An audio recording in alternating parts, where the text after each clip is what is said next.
By the summer of 1715, more than a year had passed since the end of the War of the Spanish Succession. With the war over, maritime powers looked to trade fleets to refill depleted treasuries. During the war, governments commissioned privateers with letters of marque, civilian ships authorized to harass enemy commerce. It was cheaper than fleets, but the contracts ended with peace. In 1713, the Peace of Utrecht demobilized navies and left tens of thousands unemployed. In the Caribbean, conditions worsened. Wages slashed, work scarce, and Spanish guardas costas seizing English vessels. Sailors faced seizure, torture, and long imprisonments. The seas were more dangerous than ever. Many ex-privateers turned to piracy. Early leaders included Benjamin Hornigold and Edward Teach, later Blackbeard. They chose Nassau on New Providence, a ruined harbor with few settlers, as a secure base. By 1713, pirates occupied the island, rebuilding it into a haven for commerce raiding.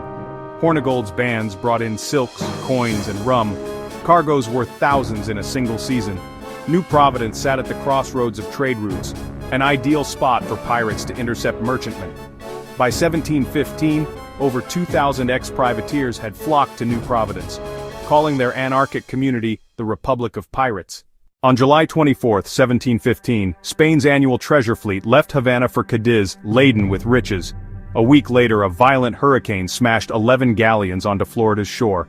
The Spanish salvaged millions, but an estimated 350,000 pieces of eight remained on shore, guarded by a small garrison. Word spread to ex-privateers, Jennings, Hornigold, Teach, Vane, Bellamy, who sailed to Florida to seize the salvage. They attacked the guards and carried off the treasure toward Jamaica.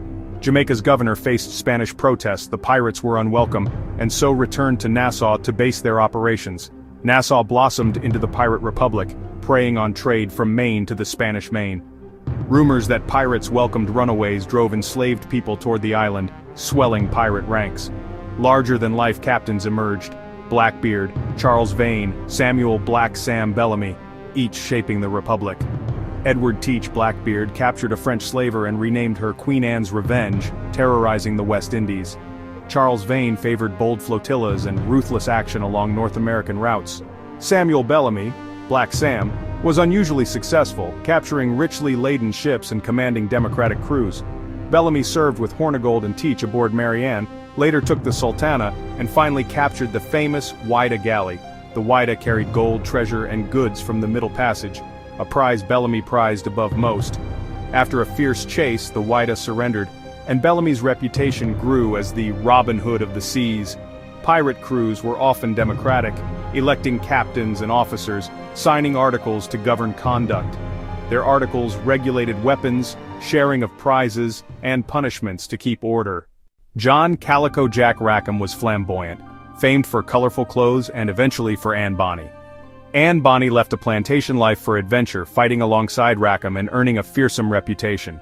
Stede Bonnet, the gentleman pirate, abandoned a comfortable life for the sea, an unusual and ill-fitting captain. He eventually fell in with Blackbeard, a stark contrast between genteel tastes and brutal seafaring life. Pirate life was crowded, dirty, and dangerous, far from swashbuckling myth. Crews kept weapons ready, banned gambling below decks, and regulated drinking to prevent fires. Crews were diverse: escaped slaves, disgraced sailors, ex-privateers, all drawn to the pirates' uneasy equality. Pirates seldom surprised prey. They fired a shot across the bow, raised the black flag, and used spectacle to force surrender. If resistance continued, pirates chased, disabled, and boarded. Brutal close-quarters combat could follow. By late 1717, British merchants and the government could no longer ignore the commerce losses. A syndicate formed to restore order. The Crown moved in with force. The era of the Nassau Pirate Republic was drawing to a close.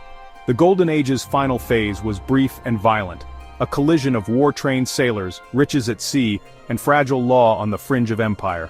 More videos about history's greatest rogues and adventurers are coming. If you enjoyed this deep dive, please comment, share, like, and subscribe to the Science and History Archives channel for more. Consider joining our patrons and channel members. Links will be added below for early access, the schedule, and exclusive perks. Stay tuned to learn more about kings and generals. We'll catch you in the next one.